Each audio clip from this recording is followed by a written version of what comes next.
ये श्री कुशल बिहारी मंदिर, ये जो पर्वत है ये दानगढ़ है। हम जहां से आए वो भानगढ़, वृषभानु का गढ़, और ये जो स्थान है ये दानगढ़।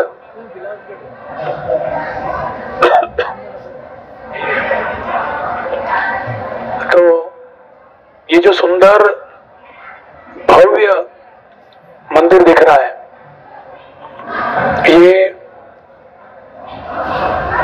श्री श्री राधा कुशल बिहारी का मंदिर है। आप देख रहे हैं बहुत ही भव्य तरीके से बनाया हुआ है। जयपुर के एक राजा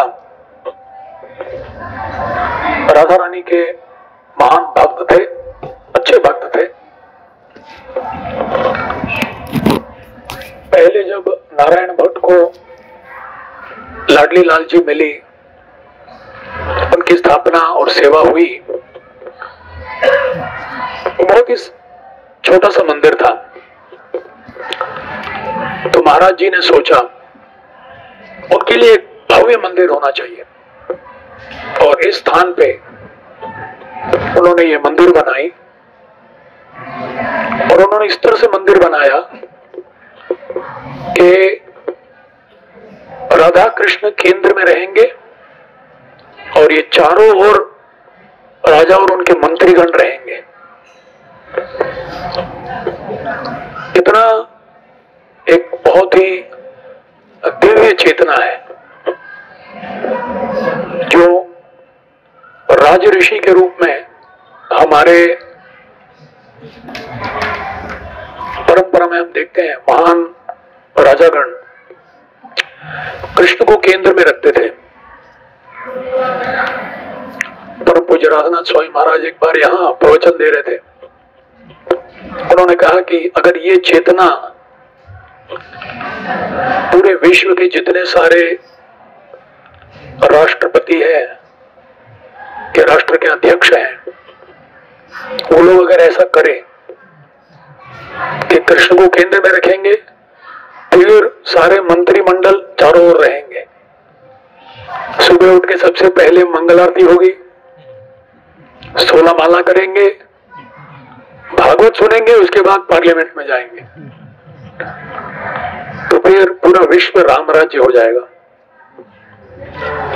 तो ये भावना थी महाराज जी की। पूरा मंदिर तैयार हो गया जैसा आप देख रहे हैं, और उद्घाटन अगले दिन था। उस दिन रात को राधा रानी उनके सपने में आई और बोली, सुनो, भानगढ़ मेरा शाश्वत निवास स्थान है। वहां मैं वृषभानु के यहाँ निवास करता हूं, तो यहां मुझे आना स्वीकार नहीं है। तो अगर हम में से कोई होता राजा की पदवी में और इतना बड़ा प्रयास किया, इतना एक भव्य सुंदर उपहार, दान नहीं, एक सुंदर निर्माण भगवान की प्रसन्नता के लिए, राधा रानी की प्रसन्नता के लिए, और उसको अगर नकार दिया गया तो कहीं तो हमको थोड़ा बुरा लगता है। पहले क्यों नहीं बताया? पहला ईंट रखते वक्त बोल देना था ना।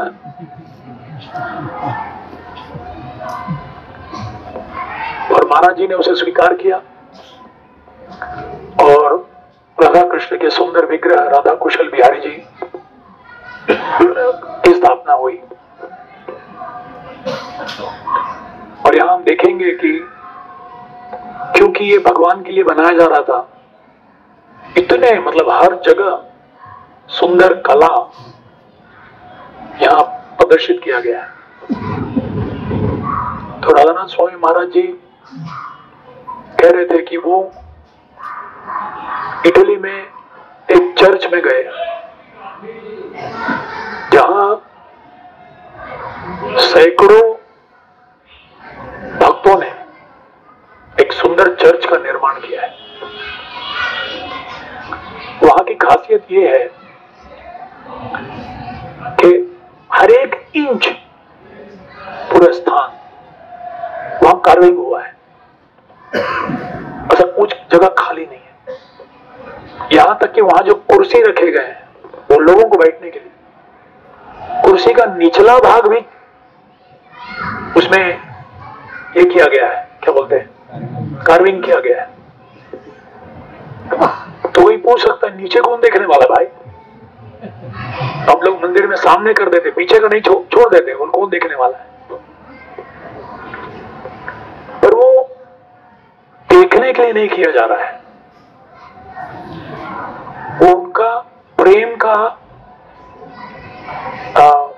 योगदान है, प्रेम का दर्शाना है कि जो भी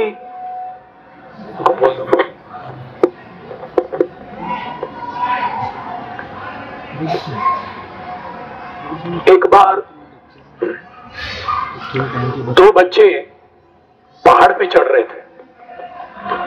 एक ने दूसरे से पूछा, तू पहाड़ पर क्यों चढ़ रहा है? तो बोला, मैं इतना ऊपर चढ़ना चाहता हूं कि पूरी दुनिया मुझको देखे। बोले, तू क्यों चढ़ रहा है? तो उसने कहा कि मैं इतना ऊपर जाता चाहता हूं ताकि मैं पूरी दुनिया को ठीक से देख पाऊं। काम वही कर रहे दोनों, और दोनों में जमीन आसमान का अंतर है। कभी कभी हम कुछ करते हैं जिसके द्वारा पूरी दुनिया देखे, पर जो भगवान की सेवा करता है वो चाहता है कि मैं अपना पूरी शक्ति अच्छी तरह से कुछ करूं जिससे भगवान प्रसन्न हो। कई ऐसे करोड़ों भक्त हैं जिनके किसको किसी में जाना भी नहीं है, पर भगवान ने देखा है। दिल्ली में एक मशाल लगा हुआ है, एक बंदूक और एक हेलमेट। वो क्या नाम है उसका, अमर जवान ज्योति। वो उन लोगों के लिए है जिन्होंने प्राण दिया पर किसी को नहीं मालूम क्या कुछ ने उन्होंने जोखिम में डाला। उनको हम प्रणाम करते हैं इस भावना से, अमर जवान ज्योति। इसी तरह से भक्त जब कुछ करता है भगवान के लिए, दुनिया पूरा देखे मैं कितना कर रहा हूं, वो नहीं, उसकी प्रसन्नता के लिए वो भगवान कृतज्ञता अर्पण करता है। जो भगवान ने मुझे दिया है कृतज्ञता पूर्वक मैं उनको अर्पण कर रहा हूं, बस वही उसमें संतुष्टि है। दुनिया देख रहा है, दुनिया इसका गुणगान करेगी, अरे महाराज की जय हो, क्या मंदिर बनाया, नहीं। भगवान अगर प्रसन्न है, वो सबसे श्रेष्ठ है, उन्होंने हमको इतना कृपा की है, उनके लिए थोड़ा एक कुछ करना कौन सी बड़ी बात है। एक्चुअली जितना बड़ा योगदान करता है भक्त उतना नम्र हो जाता है कि मैं क्या कर सकता हूं भगवान के लिए। गंगा का पानी गंगा में डाल के कौन सा बड़ा काम किया तूने। भक्त की चेतना ये होती है। गंगा को कृतज्ञता अर्पण करना क्या करता है आदमी, कमर खड़ा होकर गंगा का पानी गंगा में डालता है और बोलता है, माता गंगे धन्यवाद, आप बह रही हो, आप कितने लाखों लोगों को प्राण दे रही हो, बस धन्यवाद। गंगा का ही पानी है, कौन सा बड़ा काम किया, पर अपने हृदय का प्रेम भगवान के प्रति दर्शाया। तो ये, और दूसरी वैराग्य का भाव, अनासक्ति। कर्म कर रहे हैं, भगवान भी कहते हैं कर्मण्येवाधिकारस्ते मां फलेषु कदाचन। तो ये अद्भुत प्रदर्शन है उस राजा का कि उसने एक सुंदर उपहार भगवान के लिए दिया और उनकी स्वीकृति जैसे भी हो उसे संतुष्ट रहा। ये बड़ा सुंदर था ना ये। यहां से 1.5 किलोमीटर दूर एक स्थान है, वहां शायद हम नहीं जाएंगे, उसके बारे में भी मैं बताना चाहूंगा। प्रेम सरोवर नाम का एक स्थान है, बरसाना से 1.5 किलोमीटर दूर। बहुत ही पवित्र सरोवर है वो, प्रेम सरोवर। भक्ति रसामृत सिंधु में रूप गोस्वामी वैज्ञानिक रूप से भक्ति भाव को प्रस्तुत कर रहे हैं। भक्ति केवल भावुकता नहीं है, भक्ति एक भावनाओं का विज्ञान है। तो उसमें एक लक्षण है उच्च कोटि का तीव्र प्रेम, उसका एक लक्षण है प्रेम वैचित्र्य। प्रेम वैचित्र्य का मतलब क्या है? जब तीव्र प्रेम होता है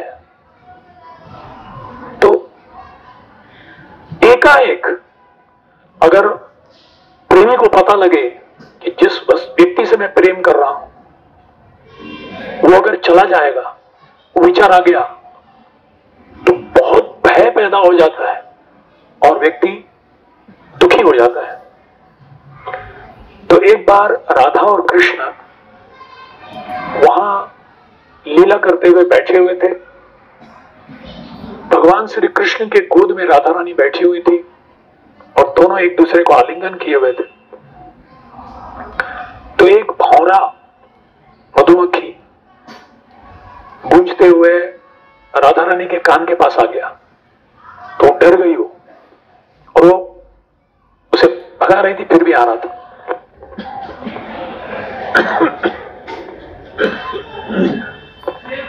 तो कृष्ण ने मधुमंगल को बुलाया, तो बोले भौरे को भगा दो, निकालो यहां से मधुमक्खी को।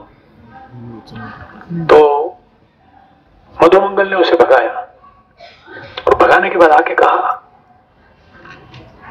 मधु चला गया, हमेशा के लिए चला गया, नहीं आएगा अभी। कृष्ण का दूसरा नाम है मधुसूदन और संक्षिप्त रूप में मधु। राधा रानी कृष्ण के आलिंगन में है, पर जैसे वो सुनी कि मधु चला गया, अब कभी नहीं आएगा, एकाएक राधा रानी के हृदय में एक ऐसा भय उत्पन्न हुआ प्रेम से कि क्या सामने बैठे हुए कृष्ण देख रहे हैं, जैसे प्रभु जी मुझको देख रहे हैं ध्यान से, और मैं भी उनको देख रहा हूं, पर आंखों के सामने से ओझल हो गए कृष्ण। और राधा रानी ऐसे रोने लगी, ऐसे रोने लगी कि दोनों आंखों से गंगा जमुना जैसे बह रही है आंखों की अश्रुओं की धारा। कृष्ण एकाएक राधा रानी को देखे, बोले, और उनकी भावना को समझते हुए कृष्ण की आंखों के सामने भी राधा रानी ओझल हो गई और उनके विरह में, जैसे कृष्ण के विरह में राधा रानी रो रही है, उनके गोद में बैठे हुए, आलिंगन में बैठे हुए, इस तरह से कृष्ण भी रोने लगे श्रीमती राधा रानी के प्रेम के बारे में सोचते हुए। दोनों की अश्रुएं भरकर वहां एक सुंदर कुंड बन गया और वो है प्रेम सरोवर।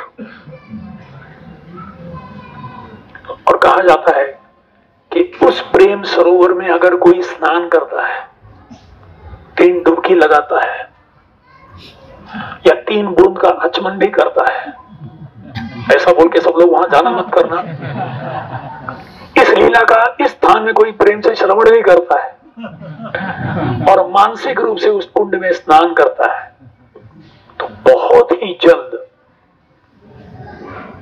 वो कृष्ण प्रेम को प्राप्त करता है। एक भक्त ने प्रभुपाद के शिष्य मुकुंद महाराज से पूछा, महाराज, हर लीला के अंत में ऐसा कहा जाता है कि जो ये करता है, जो ये सुनता है, जो ये कथा सुनता है, बहुत ही जल्दी, कितनी जल्दी महाराज, 35 साल से कथा सुन रहा हूं, हर साल कार्तिक में आता हूं और सुनता हूं, बहुत जल्द प्रेम मिलेगा, बहुत जल्द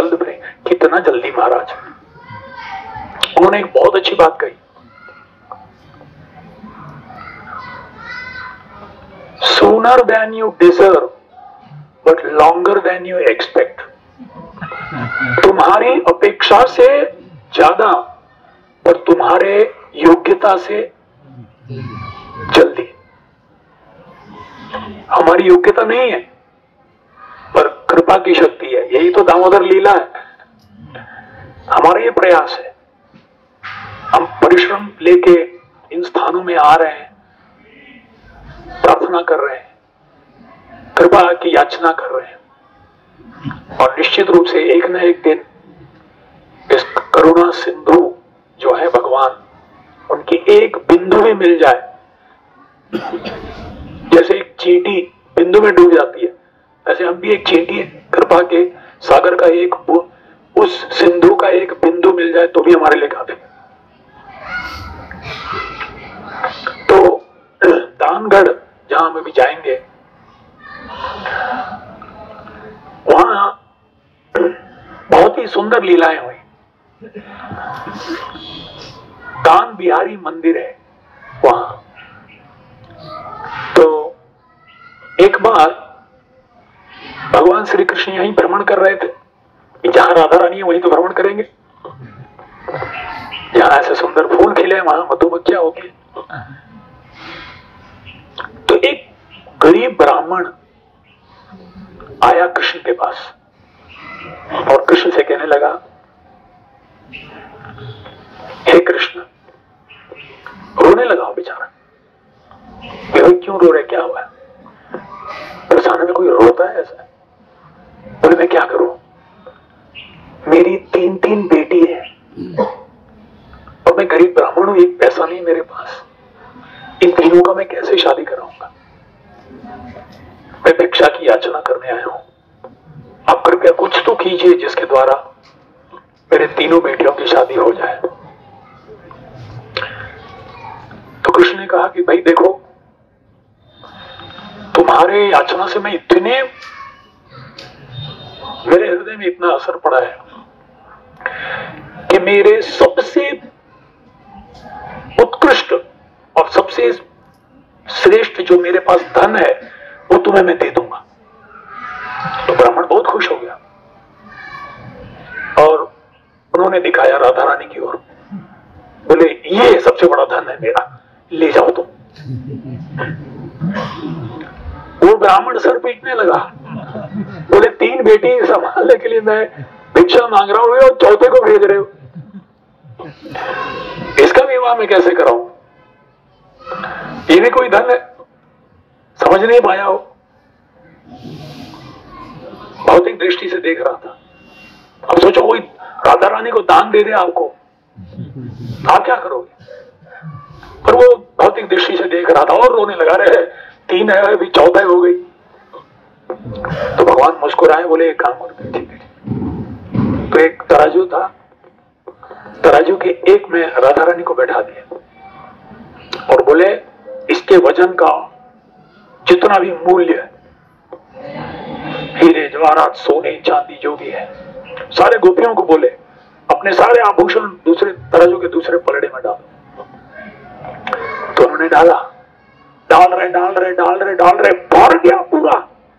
ब्राह्मण देख के खुश हो रहा है और प्रार्थना कर रहा है ऐसे और थोड़ा सा वजनदार हो। इतने सब डाल दिए फिर भी कुछ नहीं। राधा रानी एक जगह बैठी हुई है, उठ ही नहीं रहा है वो पलड़ा। तब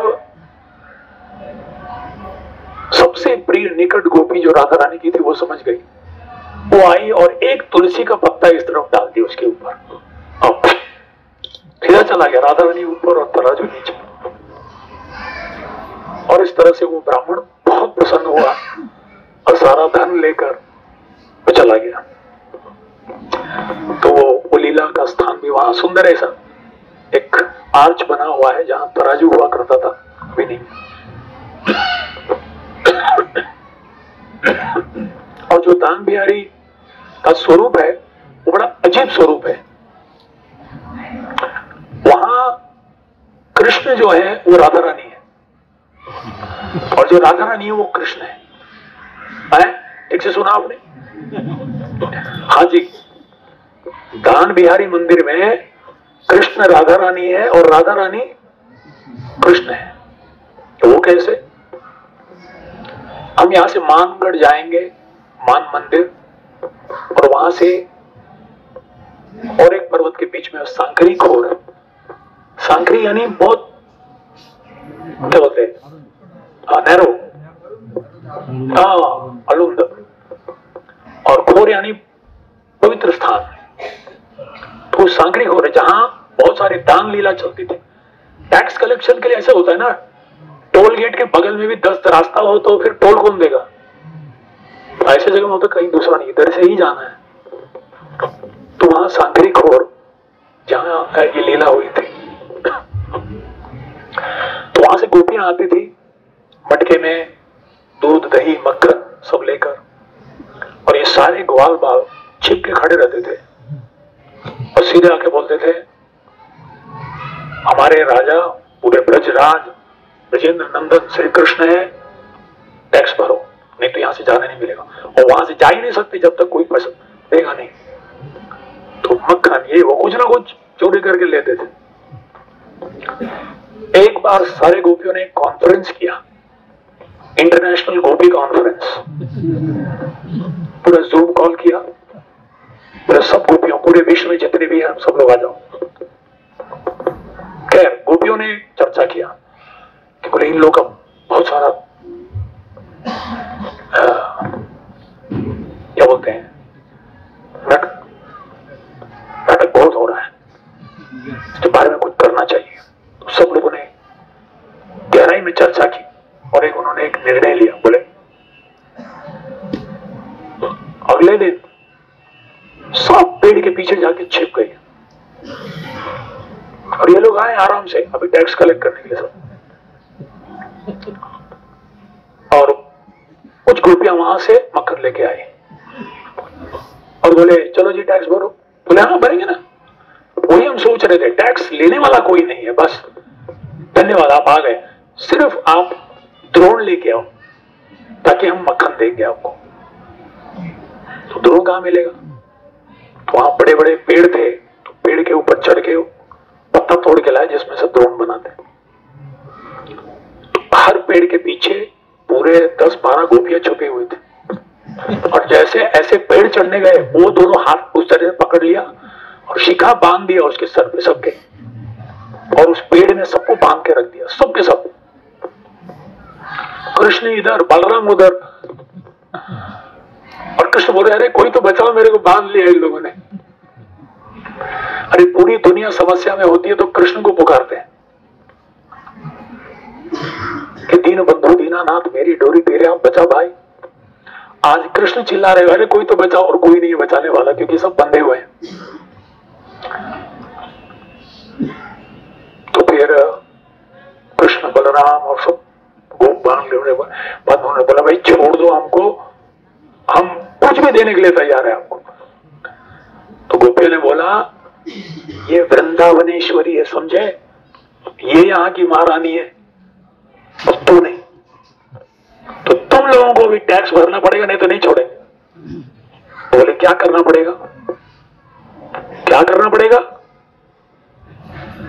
कल तुम लोग सब गोपी का वेश धारण करके आना पड़ेगा और हर एक के सर पे मक्खन का मटका होना चाहिए, और राधा रानी गोप का वेश करेगी, कृष्ण का वेश धारण करेगी, और सारी गोपियां गोपों का वेश धारण करेगी, और तुमको टैक्स भरना पड़ेगा और तुम्हारे मटका हम फोड़ेंगे,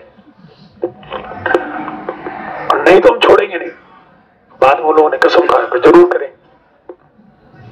और अगले दिन सब ऐसे आए गोपियों का वेश धारण करके, और एक एक पत्थर लेके सब लोगों ने मटका तोड़ा और पहले कृष्ण को खड़ा किया, अच्छे तरह से राधा रानी के जैसे सजाया उसको।